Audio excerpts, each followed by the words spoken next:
Well, the barbarism by Pakistani troop has triggered a wave of outrage in the country. The country wants Indian government to walk the tough talk, but there's only been promises and assurances and no firm action. Though on Wednesday, the Pakistan High Commissioner was summoned, but the question is, isn't the action more symbolic than substantive? And is a mere lip service an adequate response for the barbaric killing of two Indian bravehearts? What more are we going to do beyond just empty words? People want, this is the 10th ceasefire violation that's taking place recently. How do we ensure that Pakistan gets the message that this is not acceptable? See, the ceasefire violation by itself is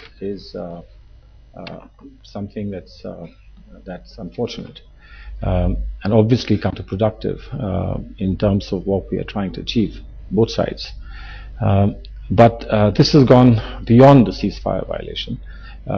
Coming across the line of control, we can talk about it, we can settle it, we can argue about it, but the manner in which two soldiers have been and their bodies have been treated is completely unacceptable. It's obviously shocking, it's emotionally very distressing, but in human terms and in terms of how nations treat each other, this is completely and totally unacceptable.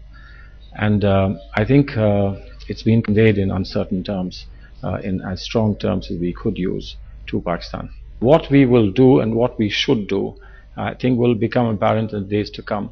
Can't take spot decisions immediately on being hurt by something terrible that has happened. We will take a thoughtful decision. Obviously, whatever happens is factored into the decisions that we take at an appropriate stage, at an appropriate level, and I can assure you that will be done. And in fact, let's tell you the steps that have been taken so far by the Indian government. It's summoned Pakistani envoy to register a strong protest. Defense and External Affairs Minister have strongly condemned the attack.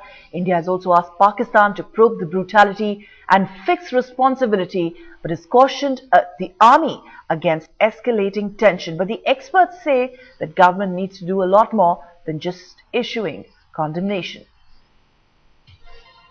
This type of incident where prisoners have been mutilated by the Pakistan army is not the first of its kind.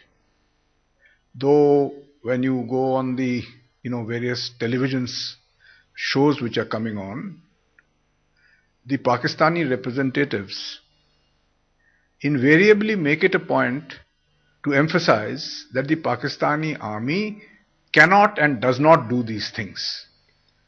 Firstly, that is historically incorrect.